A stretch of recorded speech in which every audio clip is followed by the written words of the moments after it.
Good morning, everybody. Thank you for tuning in. Welcome to our first ever stream. I couldn't decide whether to say thank you or welcome first.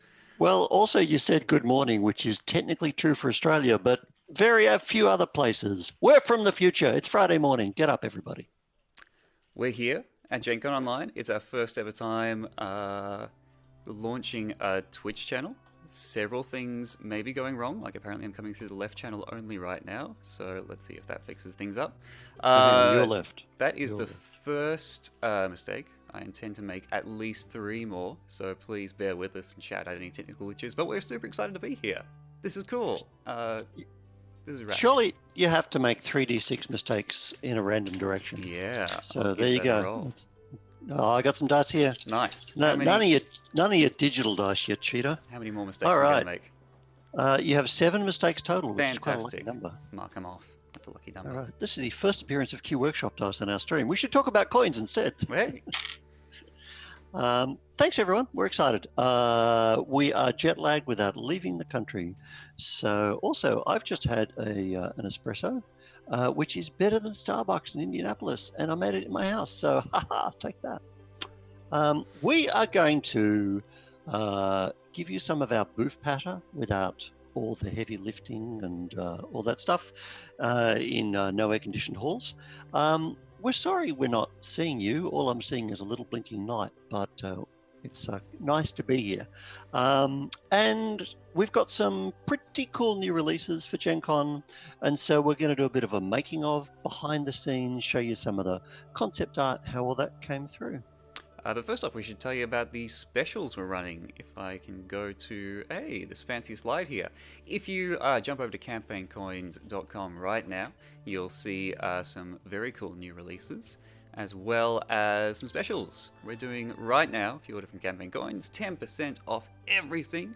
As long as you How many percent? 10% off at off $10. What? 10% off everything, including the new releases. Everything! It's not going to last God. very long, just the weekend of Gen Con only. Plus, got some sweet shipping discounts as long as you're outside Australia. Australia postage is already pretty good, we reckon. So if you spend at least $20, type in the code SHIP5 to get $5 off your shipping. And if you spend at least $150, we will love you forever. We hugely appreciate it. And you type in SHIP10, you get $10 off your international shipping. That's pretty sweet. We really do hugely appreciate it. We do this from our houses, as is obvious. So thank you. But yeah, Gen Con, my goodness. Let's talk about the Gen Con that was. We should, after and we we'll mention, be again. A giveaway. We're also doing a giveaway.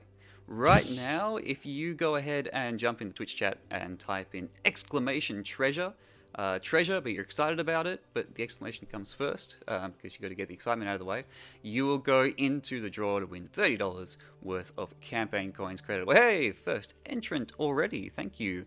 Kaitan. Hit that button. That's great. You're in the draw. Be sure to stick around to the end to see who is going to win that $30 credit. But yes, Gen Con that was. Here is a photo that you can tell us about oh my goodness, great founder, Andre. Our founder. There he is. Good morning, Andre. Hope you're having a coffee, kicking off your day. And Andre likes to leave it to us to do all the babbling. And he likes to, be professional and, calm in the background. But now Andre is my friend for decades and a beautiful man. And he had this idea. He loved going to Gen Con, specifically to go to Gen Con and also spend the weekend in San Francisco, Oakland, with Charlie Crank, cooking barbecue, playing board games. He just loved the whole Gen Con experience. So he really wanted to start a game company so that he could go to Gen Con all the time. And so he thought long and hard about, well, what can I make? What'll be my first game? I'd really like money for my D&D campaign. So there's Andre with the first box set. He's got many of them at Gen Con 2008, making our debut. Meanwhile, Andre said, I'm making these coins. I said, I'll get a couple of boxes. Sure, mate, I'll help you out. And when I got them, I thought, holy crap, these things are so cool. I love it when you have a friend and they say, I'm doing this thing, like I play in a band. And you go, yeah, whatever, I'll come and see your stupid band. And then you see their stupid band, you go, holy man, I had no idea you were that talented. So that's how I feel about Andre and his coins. And there he is, There he is. 2008. Let's kick it up a decade. This is 2018? Yes, 2018, just 2 short years ago, shortly after I came onto the scene. There's a new character art, looking very swish, and new t-shirts, new tablecloths. It's a much nicer feel all around, I think. That was a great time. We learned that if you put the color red everywhere, things look better. Yeah, and the coins sell faster. Yeah, I think also you can just see not merely Andre's stylish kind of headwear, but Gen Con itself just gets bigger and more slick and exciting. And there's you looking kind of jet lagged. There's me. You know, that was me, yeah. Possibly kind of stunned. Is that the first one you went to? That was me playing through my first ever Gen Con. How was that for you? There I am, hunched over from lifting heavy boxes. It was great. Oh yeah. It's true. I do whip you like a rent a mule when we do this. Yeah, it was great. Good. Pleased to hear it. It was so good because it's so great to see that the international tribe of gamers is waiting for you wherever you go in the world, and there are these places where we all get together and kind of all speak the same language and talk about the same cool stuff and swap stories and tell stories and play games and support each other. It's great.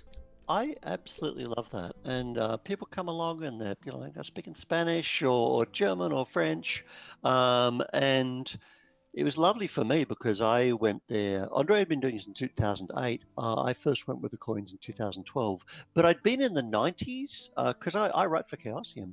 So I'd been to the old Milwaukee Gen Cons, which were much smaller but had a lot more cheese. So much cheese. So it was nice meeting people who'd been coming to see Andre, like what's new this year, and getting this sense that people, once they'd started playing with money and got that kind of that sound going on, they just, it's such a nice thing to have on the table. So yeah, that was really cool. And what a shell shock. But we are doing with our over-caffeinated Australian way our best to make it just exciting right now, even though it is online. And there's Genevieve. Love Genevieve the dragon. She's the best mascot. I'm not sure this has been confirmed, but did you, Mark Morrison, name Genevieve? Did you win that Twitter competition? I did not. I suggested Jenny. Of course. See? Which is short for Genevieve.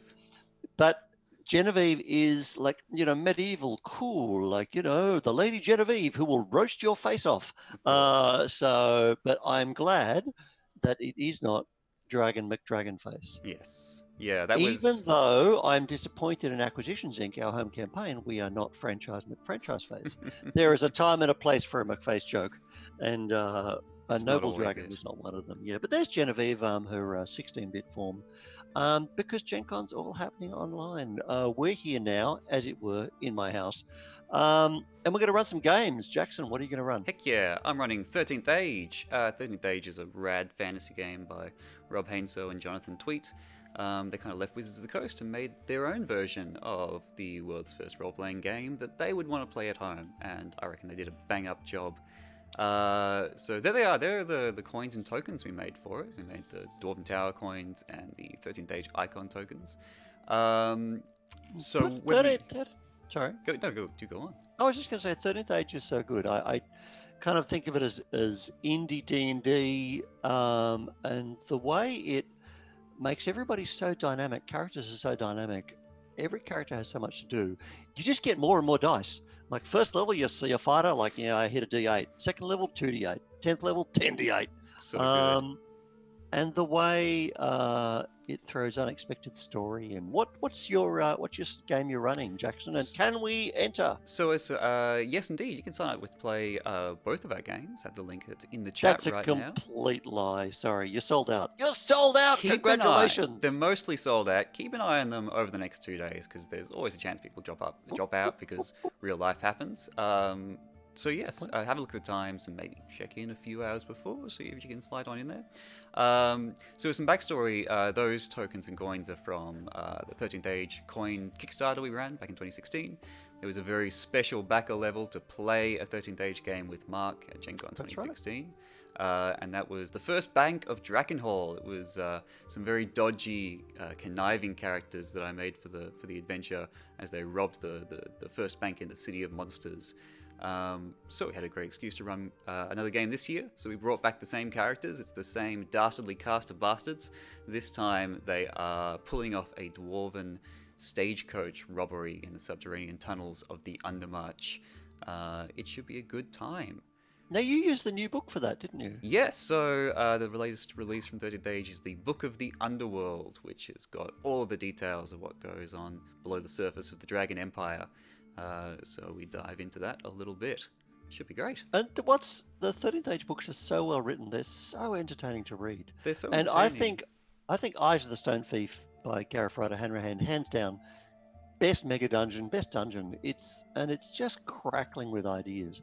I love it when you pick up a book and you say, "I'm running this right now." It's just great. Well, that's how they're written. They're kind of A written. lot of love, so much love. They're written in a way that's like, hey, let's have a sit down and talk about the campaign you're going to run. It's just kind of very one-to-one and very friendly. But that's enough about 13th Age, I think. What are you running, Mark? What am I running? I'm the bad person. I'm running Shadow of the Demon Lord. I love this dark and demented game by Rob Schwab. Rob was on the 5th edition design team, and when that was, the core of that was finishing up, and we all know how amazing 5th edition is.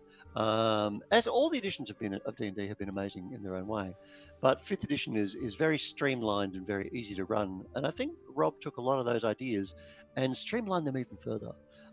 This game is just a joy to run, but it's infused with this kind of dark fantasy kind of Baroque atmosphere. And there's so many great things about Rob as a kind of, angry, metal listening vegetarian writer who just like his fingers are on fire. He writes so much. But he also knows we have busy lives. So a Shadow of the Demon Lord campaign is 10 adventures. That's it. And then the world ends. Do you stop the world ending? Maybe. And then you run another campaign.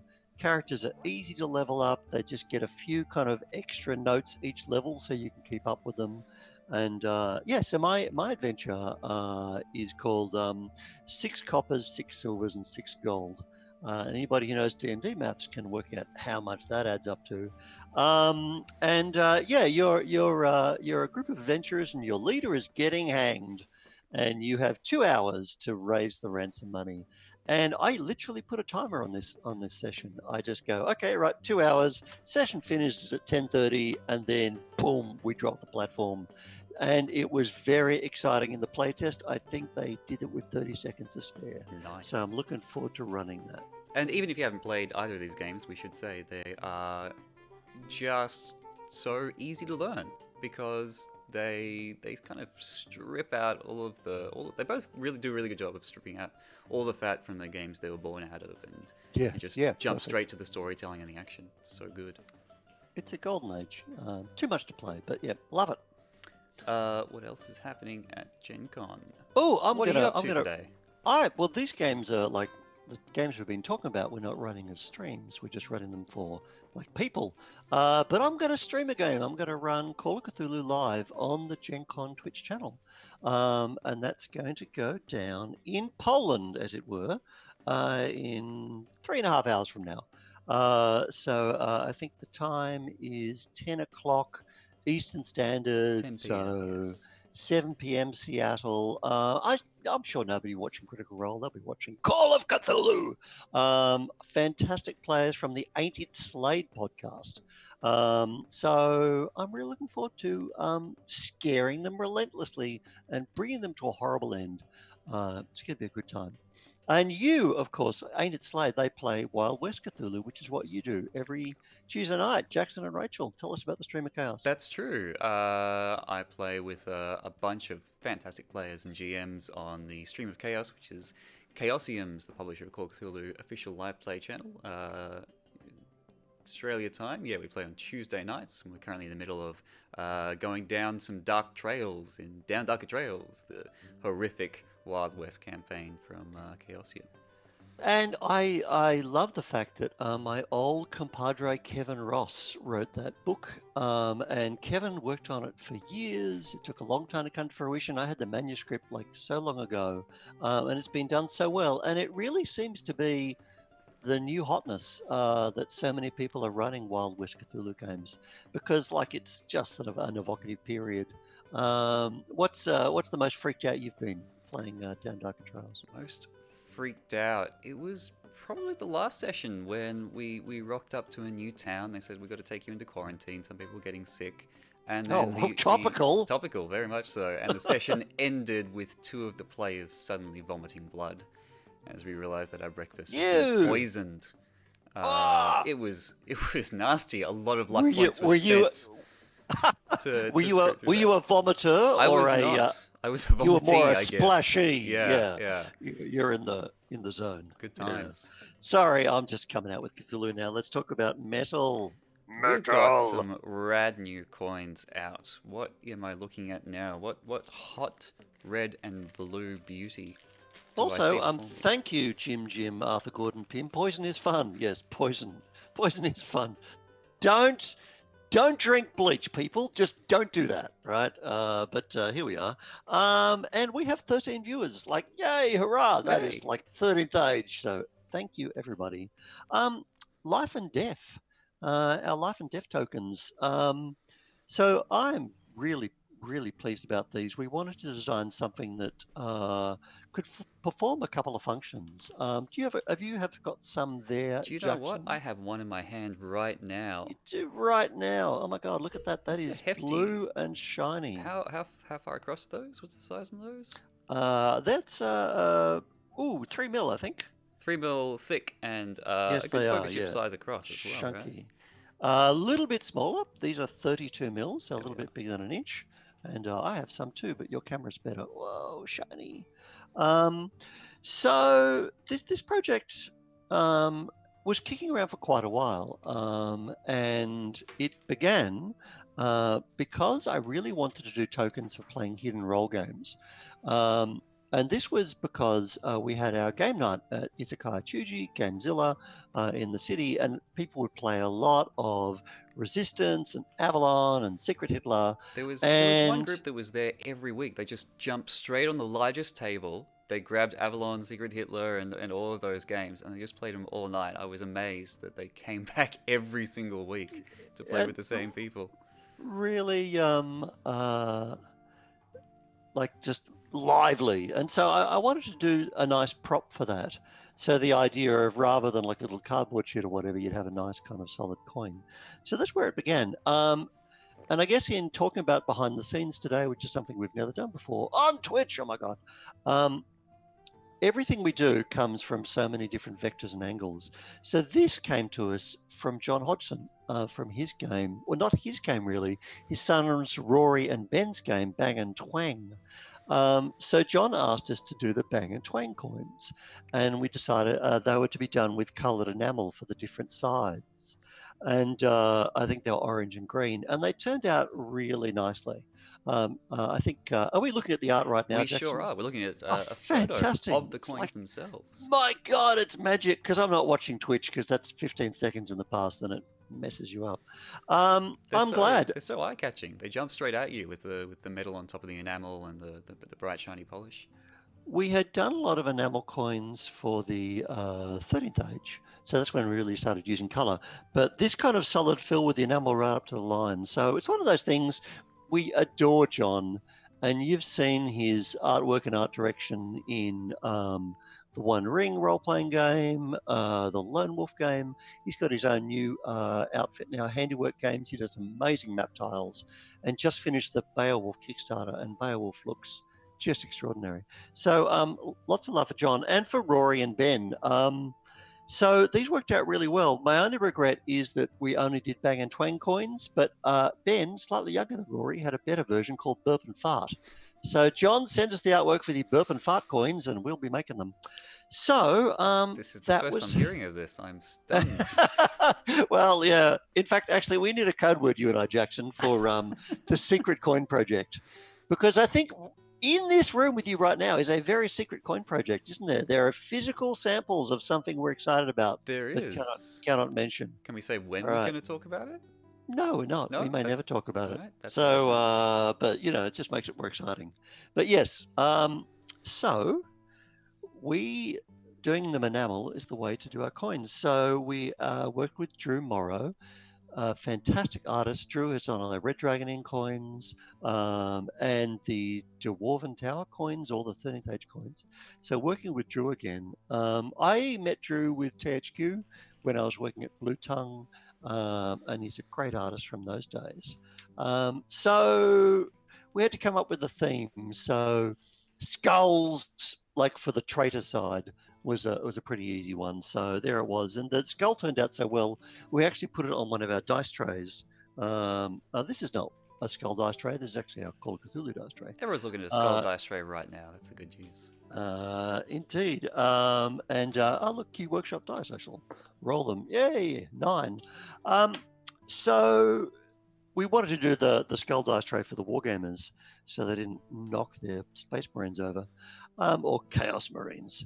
So that side worked out really well. And around now also I'd had the notion that not merely would it be for hidden role games, it would be great to use for life saving throws and death saving throws for role playing games because they get really tense. As we had in our campaign, I nearly killed Dr. Morton in Barovia last week. He was like a penalty shootout. He was 2 for 2, and his useless friends were trying to give him first aid, medicine. Many D20 rolls were missed before he survived. So we had to come up with a metaphor for the other side. So I said to Drew, how about a sword? So he drew a sword. It's a fantastic high fantasy sword. I love it. I would love to stab some kind of skeleton with that thing, watch it explode. But it wasn't quite right. A little bit too high fantasy. And there's something about the dimensions of a round coin for a sword to live on there. It just wasn't universal enough. So the next notion, I said, okay, Drew, how about a star or a sun? And he did this fantastic icon, which really matches the skull side. You can see it looks just right, but not, you don't really get it. We actually tried a few different stars. One of them was almost a bit too like a US Army star, looked like it belonged on the side of a half track. So it wasn't quite right. Feel free to let us know in the chat which of those designs you'd like to see perhaps come back. We never throw work away, right? No, in fact, things do come around again. You try to get better at what you do and to build on what you do. But it was actually talking with another artist, Alex Drummond, that we kind of hit upon the idea that if the idea is life, then the best symbol for that, well, I think from a, kind of medieval Christian storytelling tradition is the Grail. So there it is. And I think that fits pretty well with the D&D thing. I love when Drew came up with the design. I said we could bring the sun back as the background pattern, and he had the idea to pop one out to the foreground so that it would be kind of shining there above the Grail. So I love the idea that the star and sun motif came back around, but we have, I think, this really beautiful design. And when I sent us a reference and said, okay, to a Grail, he just nailed it straight away, like he usually does.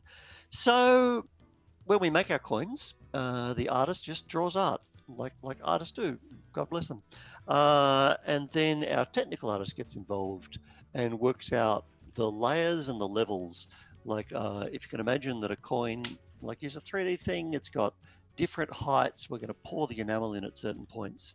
So the next thing we do is that kind of technical mock-up as to how we're going to make it. And then we make some samples. And this is one case where the first samples were not good. We messed it up. We thought of the enamel in the skull's eyes, making them red would glow. And ultimately, you can see from those first samples there, and this is why you do things and you iterate. We didn't get that nice bang and twang feeling of this is the object and this is the background.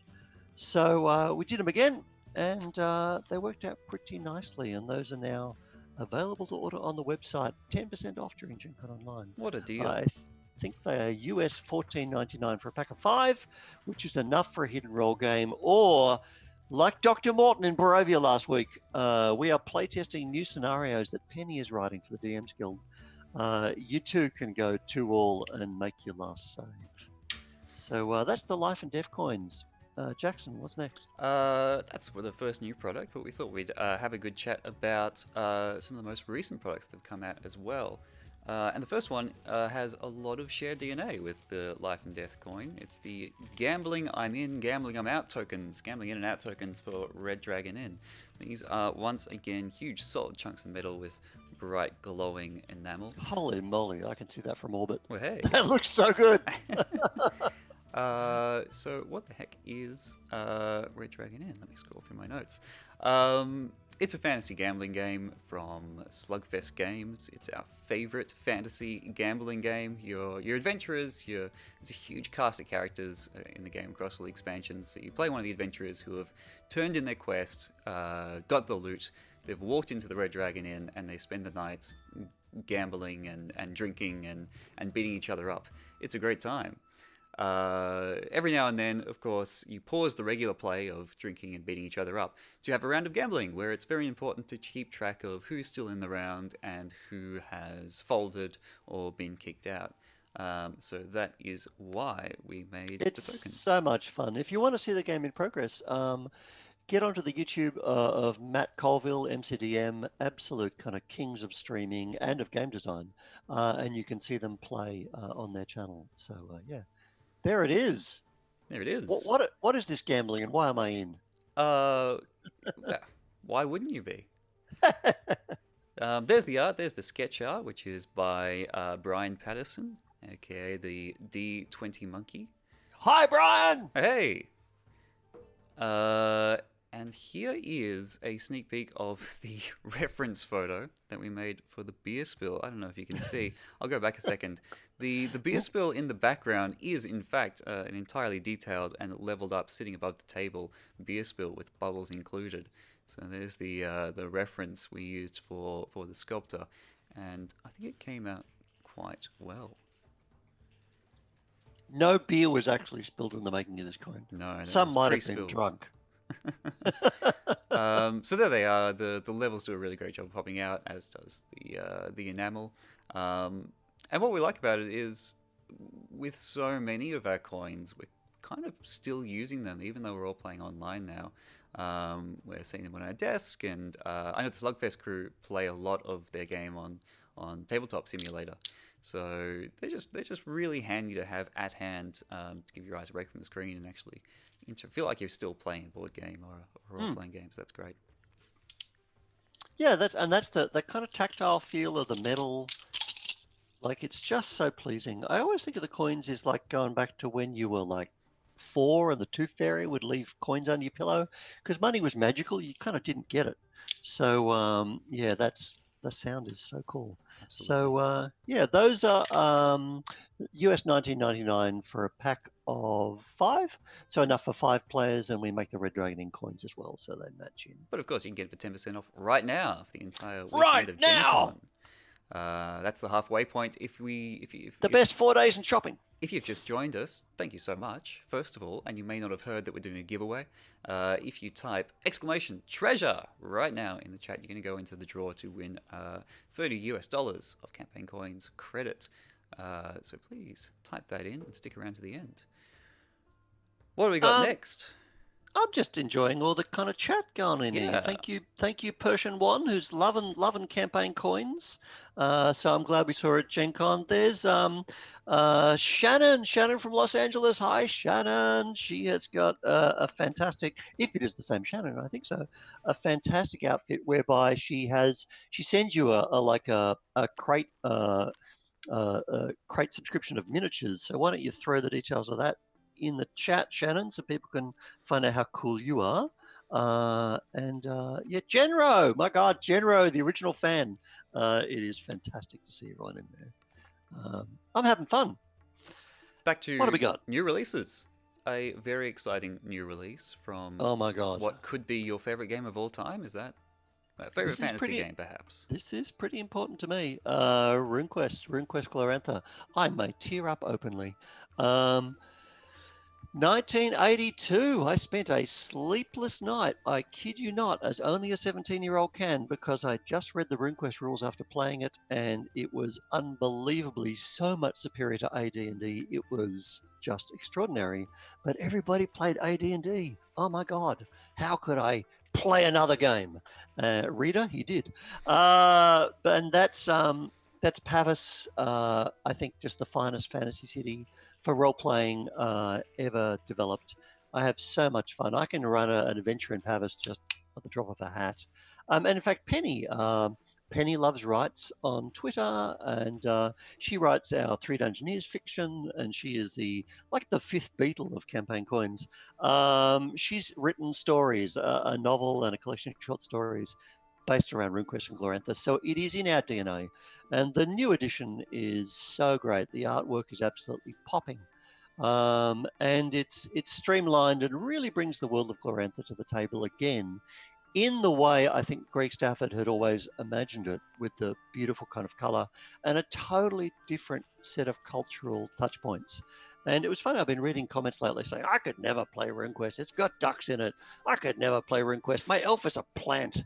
And to me, those are exactly the reasons why you play RuneQuest. Because it's not, just put Tolkien in the microwave. Lukewarm, that'll do. I love you, D&D. But it's nice to play something different. So when I got involved with campaign coins, and I think it really was 2012, 2013, there's all the Reaching Moon boys walking around. I was saying, we should make some RuneQuest coins. And Jeff Richards said, oh man, that'd be so cool. I've already designed them. And he had. These are Jeff's own sketches from 2012 published on his blog. So I just love seeing a game designer here and a Glorantha fan designing coins. So he's got his notes as to what this is going to be. These are all researched from Persian coins or Indian coins or Roman coins. So he's taken historical coins and then remixed them so you get that kind of authentic feel. And you can see his little pencil notes of what all the writing will be in the correct Gloranthan script. Jeff's amazing, and you can see him on the Chaosium Twitch stream running the White Bull campaign every Saturday night. So if you want to find out about Glorantha, go to the master. And so these were his brief for the artist to appear in the Guide to Glorantha, and you can see a page from the book there. So this is a dream job because the coins had been designed. We knew exactly what they looked like. We just had to make them. So another one of my THQ artist friends, Alex Ries, got involved, and he did the beautiful, clean, vectored versions. I wish Alex would make more coins with us. He also did the Numenera Shins, but he's such a good artist, and he's working on Subnautica every minute of the day, and they love him because he's superb. So, but yeah, check out his portfolio online. His science fiction art is amazing. And he also did color versions of the art, and they actually appear in the RuneQuest book. So hanging with pride in our storage vault. Oh yeah, right, nice. That's where I've seen them most recently. Indeed, yes. In the secret vault where we put all our mementos up, because it's cold and icy in that vault. You need a splash of color. So once we've done the art for a coin, then our sculptor gets involved and makes the 3D version. So here's a shot of the goddess Elnalda on the Ezrolian claque. So they take literally the vectors and kind of start to sculpt them, pull them up, turn them into 3D. That doesn't look like a coin, it looks like soap. So it doesn't look pretty, but allows us to work out, is the 3D looking right? And when you make a license coin, you go up at Chaosium and saying, hey, how's this looking? And they're a dream to work with, so excited. Everything was like, yay, great, make it, love it. And so we made them. And like the story before, sometimes you make it in metal and it doesn't work out. When we make coins, there's a lot of decision as to whether we're going to have a raised rim or a flat rim. The advantage of the raised rim is you can have a 3D element, but you bring the 3D up to the level of the rim, which means the coin is still going to stack. A lot of people like to stack their coins. But it's not always the best decision, because if the coin has more popping 3D, like maybe it doesn't need to stack. So these first ones, we had raised rims and they didn't look like an ancient coin. So we said, nope, doing them again. The gold wheel was perfect. But with the clack and the silver coins, have you got any there, Jackson? I do. There they are. Yes. There's the Like, copper it's clack. like we planned this. I do love the detailing what both us and Alex put in to the edge. You really feel like they have been through, but they've been through Glorantha and back, because they're so worn and around the edge, and they've got marks. They look like real money. If they were just kind of perfect punched out coins, they wouldn't. They'd feel like toy money, but we think they feel a little bit more real because they've got that character to them. And this is something that, like, as a RuneQuest fan, you're just so excited. And so the notion there is somebody has got a slug of silver and smashed it with a hammer with a die on it. And if you actually want struck coins, check out Shire Post Mint. They are a beautiful American foundry that kind of make coins in the actual technique. Our coins, of course, are die cast, which is why we get this fantastic level of detail on them. Genro would like to know, is the writing system art, or does it say something? So it says something. Now, all of the script is... there are many languages for Glorantha, and because it's a 30-year... No, I think Greg Stafford first imagined Glorantha in 1966, and Greg has gone beyond. The Grand Shaman has gone beyond now. He has left us, but the world lives on. And so Jeff and other people have literally created all the scripts. So it's a whole language, so Genro. So I know you are a big fan of languages and fonts. So yeah, you can find these fonts for Glorantha. You take a wander through. Thanks for noticing that detail. Hey, you take a wander through Chaosium. They've got because Glorantha is such a big world. They've got so many books and guides to Glorantha that you can absolutely get lost in all of the little details that are in the world. But it's also, because they've had a chance to reboot it, it's the best time ever to start. So yes, dream come true. And here am I with my gold wheels. Look at how huge this coin is. Oh my god, it's actually impractically huge. Most the silver and lunar coins, they're $1 a piece, so 10 for $9.99. But the gold wheels, I just thought I want a wheel to be huge because they are in the world. So those are $5 for US $20. But man, listen to that heft. And the bulg, I think, is fantastic, because this is how the trolls track their currency. How do you know it's a real troll coin? Because only a troll could bite a hole through them. It's quite funny. In the fiction, they're lead. It's literally a slug of lead.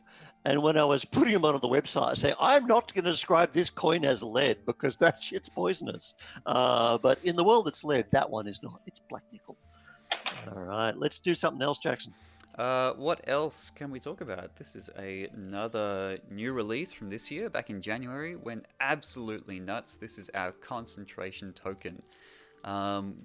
We play a huge number of games, fantasy games, with a magic system that requires you to concentrate on a spell. And when you're sitting on a table, if you're not actually casting a magic spell, which we hope you're not, it's helpful to have a reminder whether you're holding a spell in your brain right now or not. So that is what birthed the concentration token.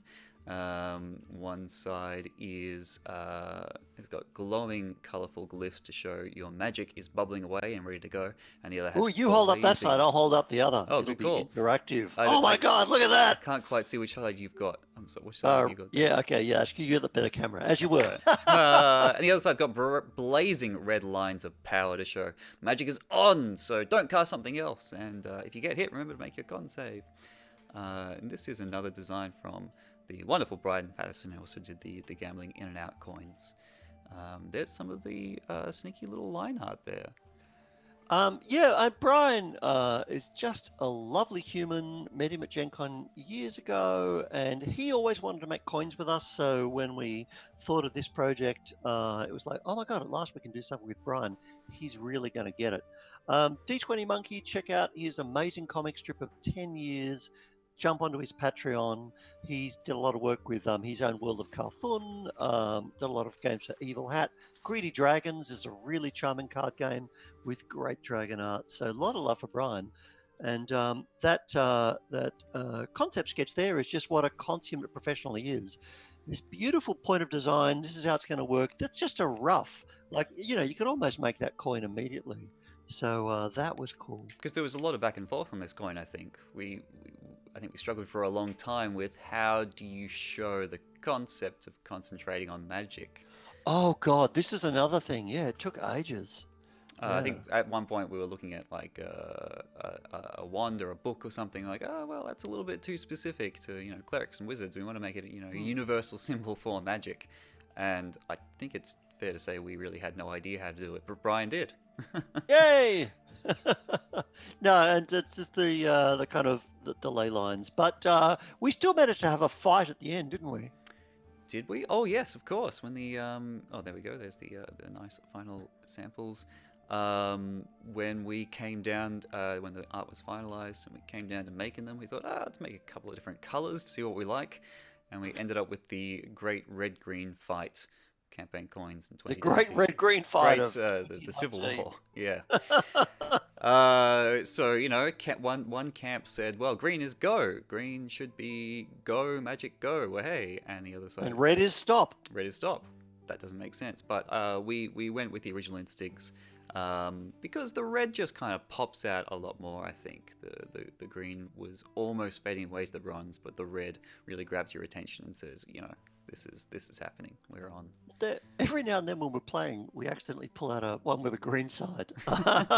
And it does look pretty cool for druids, so if you want to see green versions, let us know. But this is also nice that it was you, me, and Andre, and we're just going like, wow, this is also cool, and everyone had a different point of view. But we were playing our Pathfinder campaign at Chuji, and there's Art the DM, the fantastic Art the DM.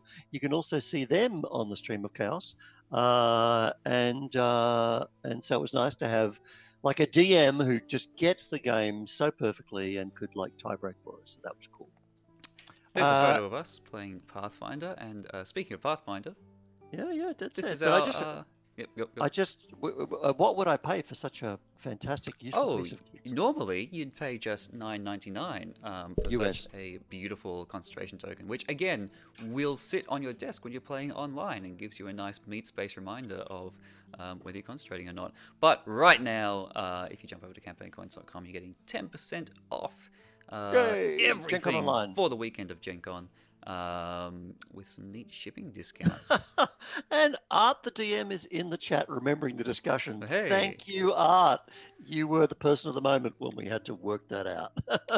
So yes, Pathfinder. What a game. Pathfinder 2nd edition. Oh my god, I love Pathfinder. It's like 5th edition is a wonderful kind of super streamlined game, and I play it a lot at the moment, especially with D&D Beyond, makes it so easy. But Pathfinder gives me back all the things I'm missing. This great flexibility in combat and all the feats. And we were there at Gen Con when they launched it last year, and that was super exciting. We had our dice tray. Q Workshop, of course, had their Pathfinder dice, and we put out our hero tokens. And you're a player in Pathfinder. Who are you playing in the campaign, Jackson? Oh, yeah, it's so tragic that our campaign's been on hold for a while. Well, we have all been in our houses, and I can't wait to get back and play it in person again. I play Cal, who is... I took full advantage of the tiny little line in a corner of the Pathfinder 2nd edition rulebook that says, you know what, if you really have to play a half-elf, half-halfling, I guess you can if you ask the GM. I'm paraphrasing, and I saw that and thought, right, this is the only game I'm allowed to play a half-elf, half-halfling. I tried to talk you out of it. Don't play a whack character again. You can call me a 3-quarterling if you like. Yes, I do. He's a murderous quarterling. He is. He's a 3-quarterling. That is mad shiving. Did you curate some feats for maximum murder? Well, yeah, that's what Pathfinder is all about, isn't it? It's flipping through the rulebook and finding all the little Lego pieces that are going to slot together in just the right way to give you maximum shiving. That's what it's all about. But you build maximum role playing, like however you want to build your character. Any kind of bonuses or focuses you want to put in, there are rules to support you making the character who is exactly as badass in the way that you want them to be. So there you are. So yeah, we adore Paizo. We are sorry we're not kind of seeing them this weekend, but we will again. And they help us so much. That's where our coins live all the year in Seattle. So yeah, hello, all the Paizo crew, past and present. Love you heaps. So we wanted to bring out a new Pathfinder thing, and I was really inspired by what Q Workshop do and huge love for Q Workshop in Poland. They're also doing streams, Gen Con Online specials. They are my dice of choice every time because their motto is all dice tell a story. So I love having a different theme dice for every game I run. And I love that they do the Adventure Path dice. And so these are the Extinction Curse dice. And I love that they've got an entertainer's dice set and a performer's dice set. And so what they've done with this mix is literally the two sets are the red and blue gets mixed. These got wonderful circus themes and lovely kind of yellow. So I've been enjoying I've got quite a few of their Adventure Path dice. And so I thought, well, we really want to be part of Pathfinder 2 from the start. We're going to make the hero point tokens. They worked out really well from Terry Lane. Why don't we do customized Adventure Path versions? And so Age of Ashes, of course, was the first one. And again, big love for Amanda Harmon, who wrote Hell Night Hill. And here's where she signed my copy saying, Hey. +1 dragon hero point. So it took us a year, Amanda, but we made you the hero point with a dragon.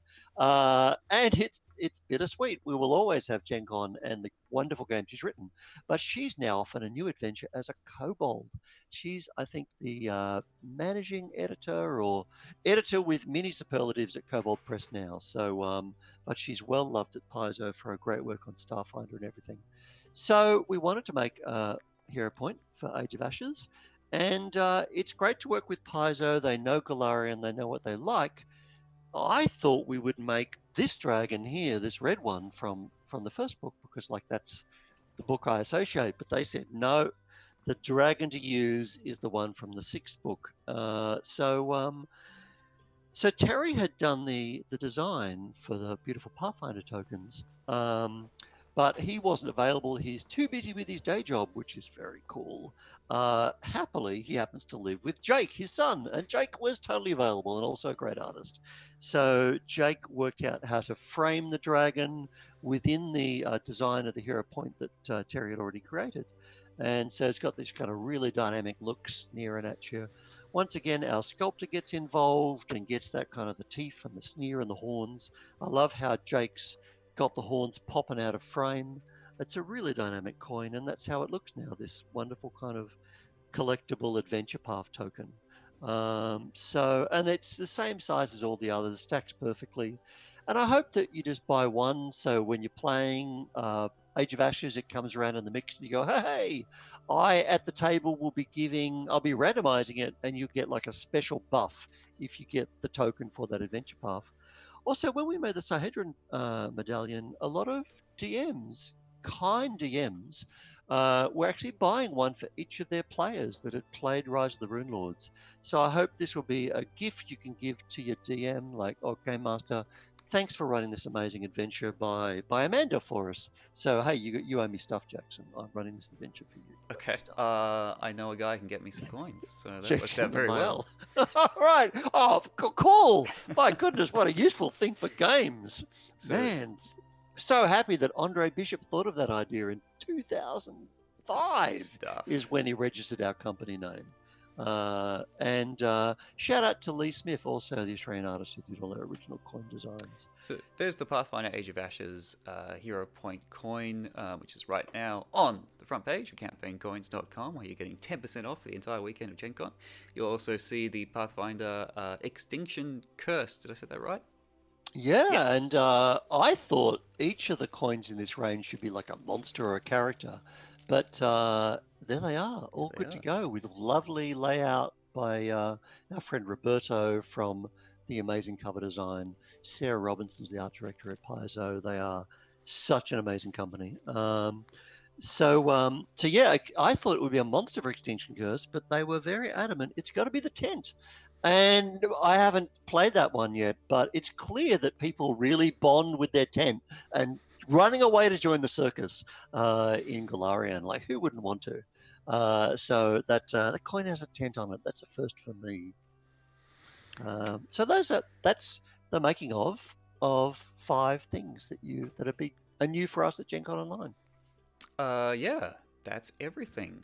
Everything except for rolling our giveaway winner. Thank you so much for my tuning God. in. If you've just joined us, this is your last chance to type !treasure into the chat to go into the draw to win $30 worth of campaign coins credits. And while people are jumping in on that, I'm just scanning the chat, and Genro reminds us there is an amazing Humble Bundle right now for Pathfinder. You can get all the Pathfinder 2 PDFs, like almost the whole library, and they're donating all the. You can set a donation, and all the charity to things like the Vale Project to support causes related to Black Lives Matter, which is unbelievably important right now, and terrific to see the Deanna Jones Award honoring kind of amazing Black game designers and like Harlem Unbound by Chris Spivey, I think, is just the best Call of Cthulhu book in living memory. So you can get Pathfinder and support those causes, which is great. And also huge thanks to Persian One, who has 24 hero point tokens. So you are totally heroic. So yeah. So thanks for joining us in the chat and for entering our contest. I think we should roll it. Now is the last chance in 5, 4, 3, 2, 1. Oh, there it goes. We should go ahead. Hang on, is this one of those lame digital dice rolls? That's not rolling and you know it, Jackson. I'm it's sorry wrong. to say. It's wrong. all electrons. There we are. The winner is Mr. Wayne B. Stewart. Congratulations. Wayne, one fantastic. of our huge regulars, Call of Cthulhu GM. Love you, Wayne. Well done. Thanks for tuning in. Yes, Wayne was along very regularly, running some family members, I believe, through Call of Cthulhu and other RPG campaigns. And every time he showed up to Games, he'll go, haven't your family suffered enough trauma at your hands, Wayne, without running Cthulhu as well? Well, seriously, he bought them dinner every time, which is I was stunned at, nice. which was quite the reversal. Normally, the GM gets dinner bought for them. Yeah, well, actually, I have often cooked for the players. It means they show up and put up with my shit. So yeah, that's true. Right, I believe we have streamed. That's it. That's a stream. We need to have a massive thank you, not to Nightbot, but to Rachel Tad, who has been so generous with her time, and she may even be in the room. But in helping me get guided down this world, which I'm so thrilled to join in. And so you can catch her streaming, playing. What's Rachel Tad playing lately?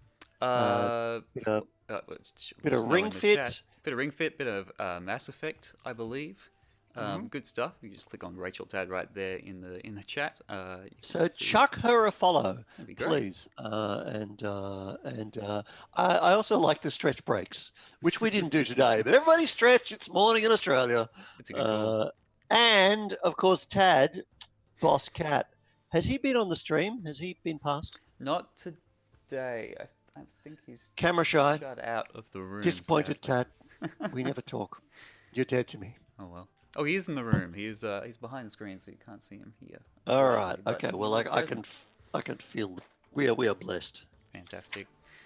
All right, that's us. If you had a good time, please let us know, both in the comments and chuck us a follow on Facebook and Twitter, and tell you what you thought of the stream, because we had a good time. Oh, I had a good time. Did you have a good time? I loved it, Jackson. I'm fully awake and raring to run some Call of Cthulhu on Gen Con Online in 3 hours' time. But it's just been great to be able to show what we do. So we might do it again. Thanks, everyone. CampaignCoins.com. Yes, have a look at our wares, have a look at our events, and enjoy your Gen Con Online. Thank you so much. Have a good one. Bye. I don't know why I dance in my chair. I just do. Ooh, awkward silence. Are we off?